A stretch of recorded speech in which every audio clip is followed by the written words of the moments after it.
이게 확실한 주가의 상승을 기대할 수 있는 자리는 아니다. 종가상으로 5일선이면 오히려 사볼 만한 자리죠. 그걸 뒤집을 만한 기회가 좀 오고 있는 것 같아요.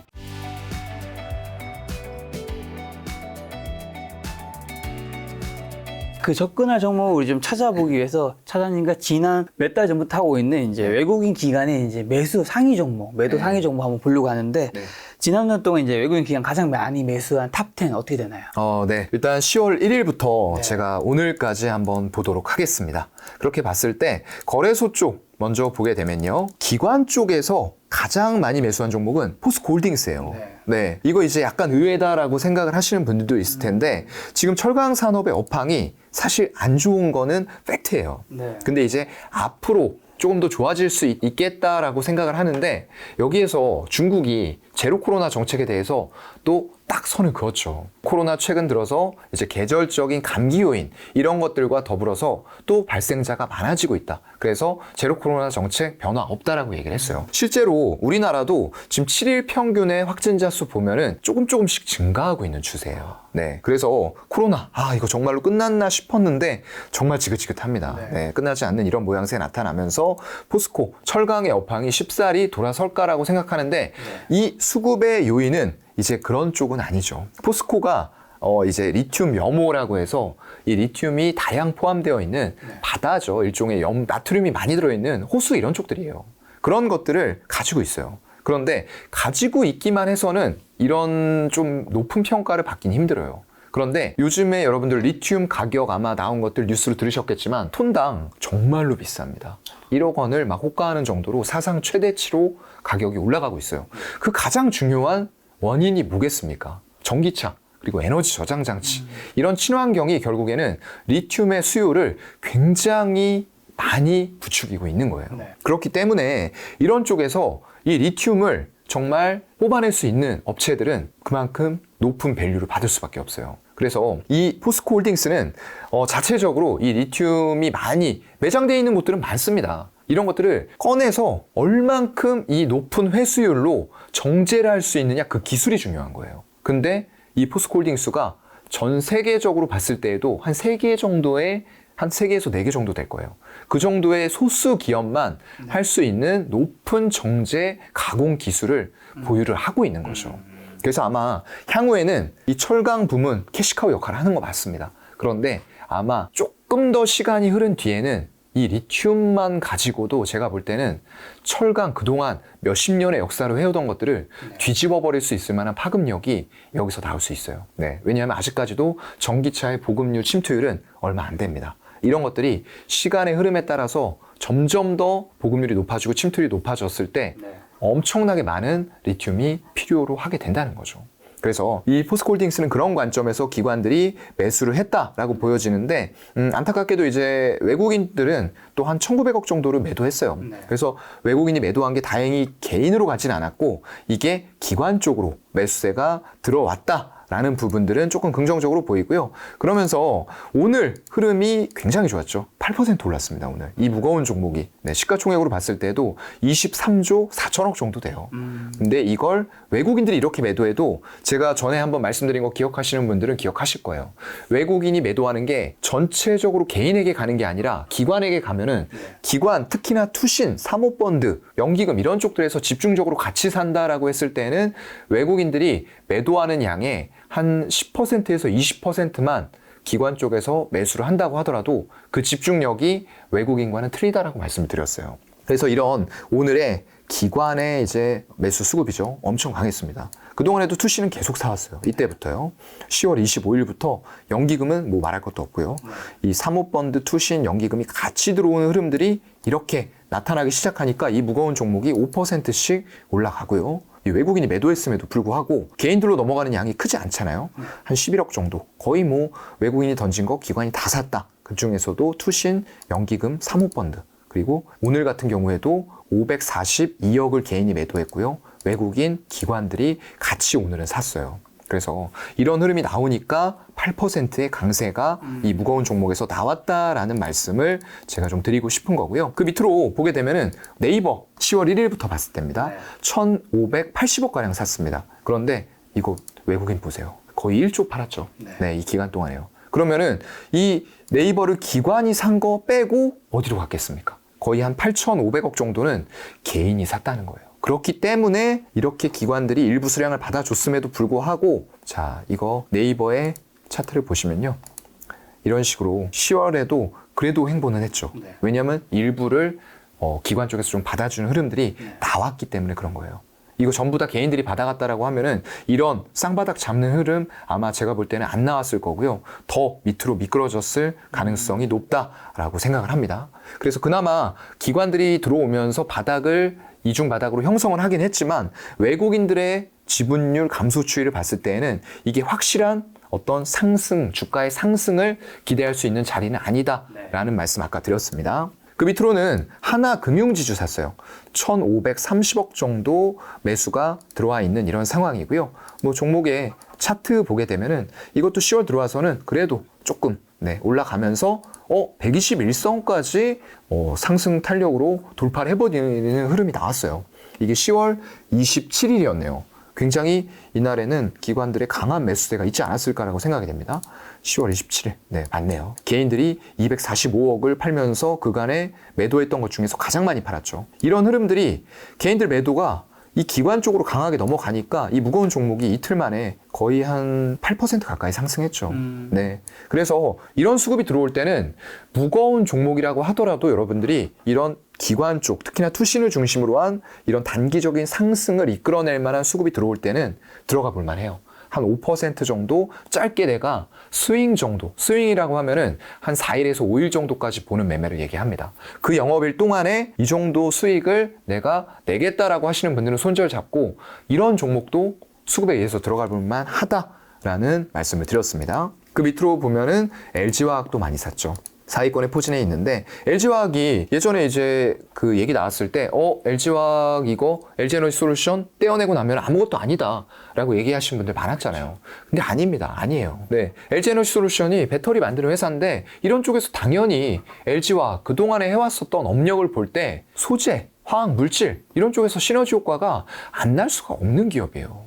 이거는 뭐 여기 정도까지만 해도 충분히 여러분들이 들으셨으리라고 생각하고요. 좀 넘어가고 일단 그 밑으로는 뭐 S-오일도 들어와 있습니다. 네. 이거 최근에 이제 정제마진 효과 이런 것들 좀 얘기가 나오면서 주가 흐름이 조금 괜찮아졌죠. S-오일 같은 경우에 이제 보게 되면은 이런 식의 주가 흐름이 일봉으로 만들어지고 있어요. 네, 굉장히 좋은 흐름. 10월 들어와서 초반, 중반, 말일까지는 거의 횡보하다가 거의 10월 말 정도 되기 시작하면서 가파르게 올라가고 있어요. 네. 역시나 외국인 지분율은 떨어지는데 이것도 기관이 사서 이런 그림을 만들어주고 있는 거예요. 네, 여기 보시면은 외국인 오늘도 많이 팔았어요. 230억 팔았는데 외국인이 파는 게 문제가 아니라 개인도 거의 같이 팔고 있다는 거예요. 네. 그리고 이런 물량까지도 투신 중심으로 해서 연기금 사모펀드 같이 사고 있죠. 그래서 어제, 오늘 이틀 동안에만 굉장히 많이 올랐습니다. 그래서 이것도 마찬가지입니다. 이런 대형주긴 하지만 이런 흐름들이 외국인이 비록 파는 종목이라고 하더라도 아마 외국인이 같이 샀으면은 더 많이 올랐을 거예요. 아까 한 8% 오른 종목들 나왔었죠. 그런 것들처럼 올라갈 수도 있었을 거예요. 근데 기관만 이제 외국인 물량들 매도 던지는 거 같이 개인들 거 매도 던지는 거 같이 받으면서 올리다 보니까 이 정도의 탄력으로 그쳤어요. 근데 이걸 여러분들이 기관 쪽에서 이렇게 들어온다고 지금 사야 되냐? 아니에요. 왜죠? 이거 121선 거의 다 왔잖아요. 이런 자리에선 절대 매수는 금물이다. 차라리 사시고 싶다라고 하면 이걸 강하게 돌파하는데 수급도 여전히 괜찮네 라고 하면은 사서 다시 한번 일봉상 여기 정고점까지 보는 매매 정도, 이런 스킬을 여러분들이 조금 익히셔야 된다라는 말씀을 드리는 거고요. 만약에 맞고 떨어진다 라고 했을 때는 기존에 보유하셔가지고 여기쯤에서 수급 들어오는 거 보고 기관들 매수하는 거 보고 잘 들어갔습니다. 그러면은 여기에서는 일단은 반 정도나 아니면 수급이 빠지면은 전량 매도해서 차익 실현으로 챙기고 다른 종목들을 보는 것도 필요하다라는 거겠죠. 그 밑으로는 이제 LG에너지솔루션. 별다로 이게 별 다른 흐름들을 보이지 않아요. 거의 사던 종목들을 계속 사는 흐름들이 만들어집니다. 그리고 이게 6위 정도의 위치에 있고요. 기관 쪽에서는 여전히 1,130억 정도를 매수를 하는 흐름들이 들어왔어요. 오늘 이제 이런 것들은 조금 뭐 안 좋은 영향을 살짝 받았죠. 근데 영향이 이게 있다고 봐야 됩니까? 아직 5일선 오늘 터치하고 그나마도 저점 대비해서 또 올렸어요. 네. 네. 그렇기 때문에 제가 봤을 때 인플레이션 감축 법안 이런 것들의 영향으로 신재생 에너지 조금 속도 늦춰지는 거 아니냐 이런 우려들 하시는데 지금 상원과 하원이 공통적으로 이 법안을 발의해서 목표를 하는 게 있어요. 값싸고 품질 좋은 전기차를 미국에 빠르게 보급시킨다. 이게 두 쪽 다의 목표입니다. 그래서 완성차 업체들 많이 더 경쟁을 시키고 보조금 혜택 동일하게 줘서 니네 품질과 가격으로 경쟁해 라고 다시 열어주는 거예요. 어느 업체, 뭐 미국에서 생산하지 않는 업체라고 해서 니네 빠져 그렇게 하지 않는다는 거예요. 다 같이 참여해서 빠르게 미국 시장에서 전기차 개화 시기를 빠르게 해줘 라는 게 공통적으로 상원과 하원에서 이 법안을 발의한 주요한 이유입니다. 그래서 절대 일부에서 생각하고 있는 것처럼 이런 속도나 개화 시기 늦춰지지 않습니다, 여러분. 저는 그렇게 생각을 합니다. 그래서 만약에 이런 이슈가 있어서 오늘 5일선까지 터치했다라고 하면은 여러분들 이런 패턴에서 봤을 때 종가상으로 5일선이면 오히려 사볼 만한 자리죠. 조금 더 길게 준다라고 했을 때는 10일선까지 봐서 한 55만 원대까지 좀 기다려 본다라는 전략도 유효할 것 같고요. 여기는 이런 이슈가 아니더라도 부딪힐 자리였죠. 네. 일봉상으로 상장했을 고점이잖아요. 60만 원이요. 그래서 이런 관점에서 봤을 때 살짝 내가 가진 수량 일부만 차익 실현하겠다. 이런 것들도 기술적으로 통하는 자리였다라는 말씀을 드린 겁니다. 어느새 LG 에너지솔루션 시총 2위가 됐네요. 그러게요. 지금 6위까지 저희가 기관 쪽의 순매수 금액 상위를 살펴봤고요. 7위가 지금 NC소프트예요. 이거 의외입니다. 예, 의외로 NC소프트 올라왔어요. 리니지 IP의 저력을 이제 보여주는 건가라는 생각이 조금 들기는 해요. 일단 뭐 차트상으로 봤을 때도 굉장히 예쁘게 여기서 쌍바닥 32만 원대에서 잡았죠. 그리고 들어오기 시작을 하고 외국인 지분율도 지금 보면은 8월 중순부터는 줄였던 게 조금씩 다시 증가되고 있어요. NC도 32만까지 갔었어요. 예, 갔었어요. 이거 네. 거의 한 100만 하던 종목 아니에요? 그렇죠. 황제주를 앞두고 있었던 종목 100만 원 뚫었었어요. 네, 황제주였는데 이게 이제 정말로 이 120 월선이 이렇게 훼손이 돼버렸어요. 6월에 훨씬 더 빠르게 코스피보다도 빠르게 훼손이 되면서 지금 이제 120 월선을 이번 달에 지금 뚫으려고 시도를 하고 있어요. 지금 120 월선이 40만 3천 원이거든요. 오늘 딱 40만 3천 원에 끝났네요. 120 월선에 딱 걸쳐 있는 겁니다, 여러분들. 이거 지금 이제 투자 동향 보시게 되면은 이런 식이에요. 외국인은 여전히 아직까지 NC소프트에 대해서 조금 사는 듯 했어요. 근데 10월 21일부터 다시 이거 못 믿겠는데 라고 했지만 중간중간에 그래도 한 번씩 사는 흐름들 나와요. 이런 식으로 외국인과 기관이 같이 살 때는 딱 오르죠. 딱딱딱 오르죠. 네, 정말로 수급은 정확합니다. 개인들이 살 때는 빠지고요. 개인들이 이렇게 대량으로 매도할 때는 4%, 5%씩 올라요, 여러분들. 그래서 여러분들이 개인 투자자지만 항상 말씀드리는 거 있죠, 제가. 개인 투자자처럼 생각하고 매수하고 매도하지 말자. 그게 이제 핵심 키포인트입니다. 항상 외국인과 기관의 마인드를 가지고 여러분들은 움직여야 된다라는 거고요. 지금 시세 끌어올리는 건 주요하게는 투신과 연기금 이쪽이에요. 네, 그리고 보험, 사모펀드 이런 쪽들이 같이 사면서 이런 식의 흐름이 나오고 36만 원대에서 지금 저점 잡고 거의 한 10% 가까이 올라온 거예요. 저점 대비해서는요. 괜찮게 올라왔죠. 최근에 이제 게임주 쪽이 전반적으로 흐름이 조금 좋았던 부분들도 있었고요. 이렇게 쌍바닥 잡고 난 이후에 이런 식의 수급이 들어올 때는 일단은 제가 봤을 때 기술적인 관점에서는 손절 잡고 들어갈 자리 라는 말씀 이제 드리고요. 여기에서 사실 121선이 한번 부딪히는 듯 했어요. 부딪히는 듯 했죠. 10월 26일이었습니다. 10월 26일 보면은 이런 식으로. 근데 개인은 팔았어요. 계속 샀죠. 윗꼬리가 달리면서 121선 저항이 있음에도 불구하고 기관은 135억을 샀어요. 그러면은 이거 장중에 동향 보셨던 분들이라고 하면은 아주 소량 차익 실현하시거나 그냥 들고 가는 게 답이었죠. 네. 그리고 다음 날에도 이런 식으로 개인들의 매도가 이어지면서 121선 돌파가 이루어진 겁니다. 그래서 이런 수급 상황을 잘 보고 무조건 부딪혔다, 무조건 이거 저항대 자리다라고 생각하시고 파는 건 아니에요. 이런 수급 상황을 잘 체크를 하시면서 이거 수급이 끊이지 않으면은 며칠 횡보 내지 하다가 수급 다시 붙으면 돌파하겠네 라는 생각도 여러분들이 하실 수 있어야 된다. 그 말씀 드린 거고요. 그래서 결국에는 이런 121선이 저항대로 작용하다가 한번 돌파하니까 이제는 지지로 작용을 하죠. 그러다가 이렇게 장대 양봉이 어제 11월 4일이죠. 지난 금요일에 빵 뚫어버리는 게 나와줬어요. 네, 수급 좋았죠, 역시나. 개인들만 150억 팔았고 투신 연기금 이런 쪽의 매수 강도가 더 강해졌어요. 그렇다 보니까 5%대 장대 연봉이 여기서 출현이 된 겁니다. 오늘도 수급 좋았어요. 이렇게 되면은 지금 일단은 블록체인 쪽에서 살짝 좀 뒤졌어요. 뒤진 감이 없지 않아 있습니다. 일단은 위메이드한테 먼저 선두권으로 정말 리니지라는 IP, 엄청난 IP를 보유하고 있음에도 불구하고 이 블록체인 쪽에서 앞서 나가지 못하는 모습 보여주면서 실망감으로 작용이 됐는데 그걸 뒤집을 만한 기회가 좀 오고 있는 것 같아요. 왜냐하면 지금 위믹스 코인이 유의 종목으로 지정이 좀 됐어요. 실제 발행량과 유통되는 게 이제 틀리다라고 하면서 위메이드 주가도 굉장히 많이 빠졌죠. 그런 쪽에서 다시 한번 이제 블록체인 이쪽이 만약에 자체적으로 할 수 없다라고 했을 때는 쌓여있는 돈 굉장히 많아요. 벌어놓은 돈이요. 리니지나 이런 것들로 벌어놓은 돈들이 많기 때문에 M&A 이런 쪽의 행보를 보여주면서 블록체인에서 다시 앞서 나가면 됩니다. 워낙에 확고한 IP가 있기 때문에 이게 정말로 P2E라던가 향후에 어떤 블록체인 기반의 게임들로 되면서 NFT 메타버스 생태계를 다시 한번 선도할 수 있다라고 했을 때는 그 파급력은 굉장히 클 겁니다. 그렇게 말씀을 드리도록 하고요. 그 밑으로는 셀트리온 역시나 있네요. 네, 셀트리온은 꾸준히 사는 또 종목 중에 하나죠. 보시게 되면은 이게 마찬가지입니다. 10월에 이런 식으로 나왔을 때 제가 아마 말씀드렸을 거예요. 10월 중에 쌍바닥을 잡았다. 16만 원대는 매수할 자리다. 그 말씀을 드렸던 것 같습니다. 그래서 여기 지지받고 다시 한번 또 이렇게 가파르게 상승이 나오면서 121선, 매물대 61선 차례대로 다 돌파했죠. 그리고 잠깐 주춤하고 있지만 결국엔 또 여기에서 61선이 지지 삼아서 지지를 받고 있는 모습들이 나타나고 있고요. 여기는 또 외국인들이 최근에 조금 매도하는 흐름들이 나타나고 있어요. 하지만 기관 쪽에서는 일단은 전반적으로 사는 분위기. 일단 지금 61선이 깨질 가능성도 있어 보이긴 해요.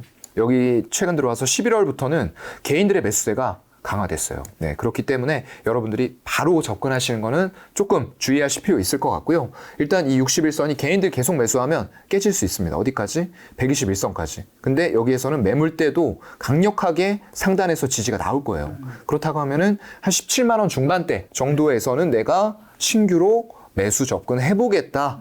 이런 전략으로 셀트리온에 대해서는 접근을 할 수가 있겠죠. 물론 수급 확인하고 들어가셔야 되고요. 만약 수급이 여기에서 끝나지 않는다라고 했을 땐 다시 한번 16만 원대도 테스트하러 갈 수도 있다. 이런 것들은 좀 유념하시면 좋을 것 같습니다. 하지만 그것과 별개로 셀트리온 굉장히 잘하고 있어요. 이미 뭐 바이오시밀러 이런 쪽들에서 레퍼런스를 확고하게 선진국 쪽에서 미국, 유럽 중심으로 해서 가져가고 있고요. 뭐 오리지널 의약품보다도 더 높은 점유율을 가져가고 있고 거기다 벌어놓은 돈들로 인해서 신약 로드맵까지 다 같이 공개한 상황이기 때문에 향후에도 굉장히 좋은 업체가 되리라 믿어 의심치 않는 그런 업체입니다. 그 밑으로 보면은 LG에너지솔루션 많이 매수하면서 6위에 포진했는데 9위에는 삼성 SDI가 포진해 있습니다. 이거 뭐 제가 탑으로 그때 꼽아드렸던 종목이잖아요. 배터리 셀도 이제는 봐야 된다라고 말씀을 드리면서 원통용 쪽에 특화가 되어 있는 삼성 SDI 굉장히 예전과는 다르게 공격적인 패턴으로 수주를 하고 있다. 그리고 주고객사인 BMW 쪽도 착실하게 전기차 내놓으면서 굉장히 큰 고객사 되어가고 있다. 그리고 SK온 쪽은 캐파 자체로는 글로벌 점유율 면에서는 오히려 삼성 SDI보다 앞서 있다라고 그때 말씀드렸어요. 그런데 이쪽은 수율이 안 나와요. 그래서 이 수율을 회복하는 게 문제가 될 것 같고요. 3분기에도 일단은 뭐 많이 적자폭은 줄여놨어요. 그래서 이게 4분기나 내년에 흑자 전환하면서 기술력을 바탕으로 해서 수율까지도 잘 나온다. 라고 했을 때는 굉장히 이런 글로벌 점유율 현재 삼성 SDI보다 높은 상황이기 때문에 이런 면에서도 향후에 좋은 흐름을 보여줄 거다라고 같이 말씀을 드리겠습니다. 마지막에는 12에 아모레퍼시픽 들어와 있어요. 네, 740억가량 샀는데 글쎄요. 일단 차트 한번 볼까요? 아모레퍼시픽 최근에 강력하게 올라오는 흐름들이 만들어지고 있어요. 근데 외국인은 역시나 지금 계속 줄이죠. 다 줄인 것 같지만 또 줄여요.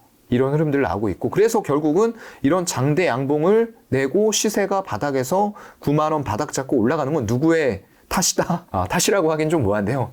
이쪽이죠. 결국에는 투신 연기금 사모펀드가 단기적으로 강한 수급을 이 종목에 밀어넣고 있는 거예요. 근데 과연 이게 정말로 내용이 상점 벽해 좋아져서 이 수급을 밀어 넣을까라는 건 생각해 봐야 된다는 거죠. 저는 아니라고 봐요. 그래서 단기적인 흐름에 그칠 가능성이 높다. 외국인들은 지금도 오히려 매도 강도가 최근 들어와서 더 강해졌어요. 그리고 매도세에서 전부 다 기관이 받는 것도 아니에요. 이렇게 전부 다 개인들 거를 기관으로 넘길 때에는 강하게 13% 상승했어요. 굉장히 강하죠. 이때도 6% 상승했을 때 개인들이 팔잖아요. 네, 정확합니다. 정확해요, 여러분들.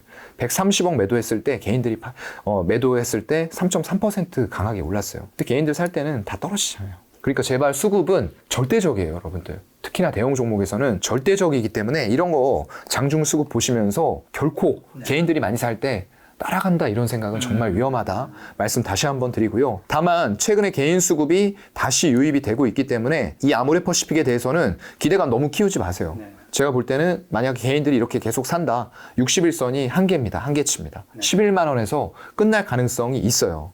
그래서 지금 구간에서 사는 건 적절치 않다라고 판단을 하고요. 이런 것들 처음에 기관들이 살 때 들어가셨던 분들도 개인들 수급으로 전환할 때는 11만 원, 61선 부근에선 저항대로 작용할 수가 있기 때문에 일부 또는 전체 차익 실현이 필요할 수도 있고요. 만약에 수급이 다시 전환돼서 61선을 빵 뚫는다라고 했을 때는 121선 기다리고 있죠. 그래서 한 13만 원 언더 정도 되는데 그러면은 내가 11만 원에서 한 이 정도까지 이 폭을 가지고 만족한다라고 하시는 분들은 이거 돌파가 될 때 강하게 나올 때 사볼 수는 있어요. 하지만 여기에 저항대가 기다리고 있고 이런 내용이 완벽하게 바뀐 건 아니다. 왜냐하면 화장품은 경쟁이 굉장히 치열합니다. 그리고 예전처럼 이 고급 브랜드에 대해서도 로열티, 충성도가 세지 않아요. 옛날엔 설화수가 굉장히 고급 브랜드로 중국에 많이 퍼졌습니다. 실적 좋았죠, 그때요. 하지만 그게 LG 생활건강의 후에다가 넘겨줬어요. 그렇다 보니까 실적 꼬꾸라지기 시작하고 LG 생활건강은 한 30 몇 분기 이상 계속 실적이 좋았어요. 그런데 그런 것들이 생산 시설만 갖추고 OEM 이런 것들 타 업체, 화장품 원재료 하는 쪽들에게 공급받아서 그냥 생산하면 되거든요. 마케팅하고 브랜드 마케팅 해서요. 그러면 중국이 자본이 없겠습니까? 엄청나죠. 그런 면에서 이런 로컬 브랜드들이 약진하고 맘먹고 정말 뛰어들고 정부에서 밀어준다 하면은 우리가 화장품 쪽에서 정말 길을 필 수가 없을 것 같아요. 제가 생각했을 때는. 그렇다고 이미 브랜드 마케팅 해가지고 선두권 위치 차지하고 있는 유럽이라던가 이런 쪽의 명품 브랜드를 따라갈 수 있느냐? 그건 아니라고 봐요. 그래서 저는 화장품에 대해서는 그렇게 긍정적인 말씀은 내용적으로는 못 드릴 것 같다라고 정리를 하겠습니다. 네, 10위까지 해서 지금 아모레퍼시픽 기관의 순매수 마지막 종목 봤고요. 그러면 외국인들은 뭘 샀나 한번 동기간으로 보도록 하겠습니다. 10월 1일부터 오늘까지 외국인들 산 것들 탑10으로 보도록 하겠습니다. 1위가 정말 많이 샀네요. 이게 1조 7,600억을 샀어요.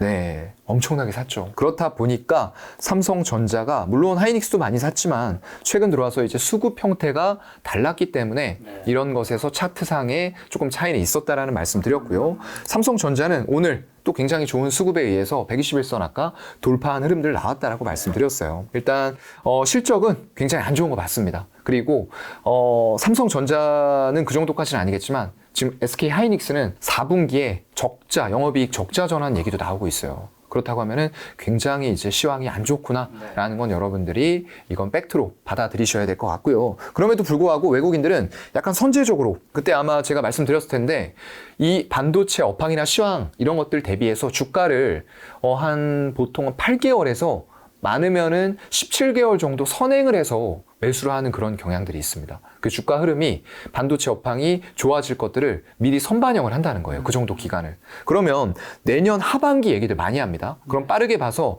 내년 그냥 딱 7월이다 라고 볼게요. 그러면은 지금 한 8개월에서 9개월 9월 말부터 외국인들이 삼성전자 매수한 거 생각하면은 지금 10월, 11월, 12월 3개월에다가 한 내년 6개월치를 더하면은 9개월 정도거든요. 9개월 정도를 과연 선행해서 외국인들이 삼성전자 하이닉스를 산 건가? 라고 생각해 볼 필요는 있는 것 같아요. 그래서 이런 흐름들이 이제 좀 더 지속이 되면서 오늘 121선 거의 걸쳐놨거든요. 이게 내일 시장에서 수급이 계속 이어지면서 빵 뚫는다 라고 했을 때에는 외국인들이 우리나라 시장 많이 빠진 거 맞고 연준이 이제 피벗할 가능성들도 12월엔 그 이후로는 그 폭이 크지 않다라고 생각하는 거예요. 만약에 12월에도 75bp 올려버린다 라고 했을 때는 내년 점도표 상에서 기준금리 중간값이라고 생각했던 4.6 여기에 도달하게 되는 거거든요. 그러면은 더 이상 내년도에는 베이비 스텝 정도 한 번 정도가 남지 않겠느냐라는 게 시장에서 관측하고 있는 거예요. 그럼 일단 강력한 금리 상승 이렇게 올라가던 건 끝난 거죠. 이제 여기에서 이렇게 둔화가 될 때가 왔다라고 생각을 할 수도 있는 거예요. 거기다가 만약에 여기서 경기 침체 우려 이런 것들이 있다라고 했을 때에는 금리를 인하 쪽으로 시장에서 기대하는 것처럼 할 가능성도 전혀 없다고 보지는 않아요. 그런 것들 때문에 일단 우리나라의 가장 중심이 돼 있는 삼성전자, 하이닉스 그런 시절이 온다라고 하면은 반도체 수요는 다시 증가할 수밖에 없어요. 네, 그런 것들 때문에 산다라고 좀 생각을 하고요. 일단 내일 여러분들이 체크하셔야 될 건 이 121선을 완벽하게 올려놓는 그런 수급들이 강하게 삼성전자, 하이닉스에 대해서 들어오느냐 이거 체크해 보시면 좋을 것 같습니다. 외국인들은 삼성 SDI 많이 샀어요. 거의 9,700억 1조에 가까운 양을 LG에너지솔루션보다 더 많이 샀어요, 여러분들. 그만큼 원통형 배터리에는 특화가 돼 있는 업체는 삼성 SDI예요. 그리고 아까 말씀드린 대로 공격적인 수주 거기다가 젠5 배터리 이런 것들 BMW에 탑재되고 있고요. 향후에도 이런 공격적인 수주 행보라던가 배터리 쪽의 신사업에 대해서 좀 강력하게 푸시하는 모습들은 전사적으로 나타날 것 같아요. 그래서 이런 쪽들을 좀 좋게 보면서 LG에너지솔루션의 차트도 가파르지만 삼성 SDI 마찬가지입니다. 가팔라요. 종가상으로 거의 11선 깨지지 않고 계속 올라가는 흐름입니다. 이거 뭐 주봉, 월봉으로 봤을 때에도 일단은 제가 봤을 때는 뭐 여기 정도 80만 원 정도까지는 올라가는 그림이 나오지 않을까 싶어요. 네, 그래서 그런 것들 수급과 더불어서 염두에 두시고 보시면 좋을 것 같고요. 와, 10월에만 굉장히 큰 폭의 상승이 있었죠. 35% 상승했습니다. 이 무거운 종목이요. LG에너지솔루션 얼마나 상승했나 볼까요? 24% 상승했는데 삼성 SDI가 독보적인 수급으로 정말로 강력한 장대 양봉이 출현됐습니다, 여러분들. 이거 보시면 좋을 것 같고요. 그 밑으로는 SK 하이닉스, 삼성전자와 같은 관점이니까 별도로 말씀을 드리지 않겠는데 일단 그래도 이틀간의 충격파는 실적 때문에 더 강했어요. 삼성전자가 영업 적자 전환할 일은 없어요. 그만큼 많은 포트폴리오를 사업군 내에 보유하고 있는데 이 특화되어 있는, 특히나 메모리 쪽에 특화되어 있는 업체가 약일 땐 약이죠. 하지만 지금과 같은 시황에선 독인 거죠. 그래서 영업 적자 전환 이런 얘기까지 나오고 내년도에도 영업이익 연간으로 봤을 때 4천억이 안 될 거다라는 컨센서스가 나오고 있어요. 그러면은 지금 시가총액이 지금의 이제 내년 3,700억대 정도의 영업이익으로 봤을 때 POR이라고 해요. 이거는 PER이 아니고 영업이익 대비했을 때 주가 수익 비율이거든요. 이게 120배가 넘어갑니다. 그러면 도저히 설명할 길이 없어요. 그렇다 보니까 그런 충격이 있었지만 향후에 업황이 어떻게 될지는 조금 지켜봐야 되겠다라고 말씀드리고요. 그 밑으로 4위권에는 LG에너지솔루션. 이거 마찬가지 관점입니다. 그렇기 때문에 길게 설명 안 드려도 될 것 같고요. KTNG는 지난번에 한번 제가 나와서 점검을 해드렸었죠. 이렇게 외국인들이 꾸준하게 사는 이유는 뭐 때문에다? 배당 때문에 그렇습니다. 라는 말씀을 드렸고요. 최근 들어와서는 오늘 별로 안 좋았어요. 외국인들이 그동안 산 거 비해서는 괜찮긴 했지만 일단은 매도세가 한번 살짝 출회가 됐습니다. 거기다가 투신 연기금 이런 쪽들은 전반적으로 매도세이기 때문에 너무 지금 공격적으로 배당을 위해서 들어가는 것은 좋지 않을 수도 있다. 거기다가 월봉상으로 일단은 120월선을 강력하게 뚫었는데 이게 다시 한번 하회할 가능성도 있어요. 그래서 지금 120월선이 94,000원 정도 됩니다. 거길 기점으로 해서 여러분들이 조금 판단을 하시면 좋지 않을까라고 마무리를 하겠습니다. 6위에는 현대모비스 들어왔어요. 네, 자동차 부품 업체 이쪽도 마찬가지죠. 이 인플레이션 감축 법안 3년 유예하겠다라는 얘기가 나오기 전에는 사실상 완성차 업체 좋게 볼 수 없는 상황이었어요. 그런데 이 현대모비스 같이 전 세계의 글로벌 완성차 업체로 부품들을 공급할 수 있는 쪽은 다르게 봐야죠. 왜냐하면 그쪽들은 어차피 어느 업체건 간에 생산해야 하기 때문에 현대, 기아처럼 완성차를 우리가 만들어서 완성차 업체들과 경쟁해야 될 필요가 없는 거잖아요.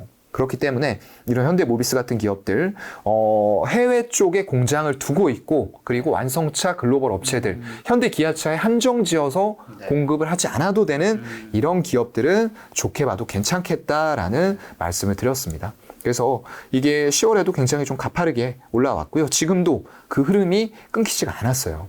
그래서 수급 상황에서 봤을 때 이런 흐름은 여기죠. 120 주선과 매물대 상단이 위치하고 있는 25만 원 정도. 그 전에 물론 60 주선을 돌파를 해야 되겠지만 만약에 여기가 원활하게 돌파가 이루어진다라고 했을 때에는 25만 원 부근까지 봐도 될 만한 그런 내용을 갖추고 있다. 라는 말씀을 드리겠습니다. 그 다음 이제 7위죠. 네, 7위에는 포스코 케미칼. 역시나 뭐 이쪽은 별도의 설명은 필요 없을 것 같아요. 최근에 뭐 양극재 업체 중에서 제일 좋은 흐름이죠. 네, 이게 주봉인데 일봉상으로 봤을 때도 이렇습니다. 네, 계속 올라가요.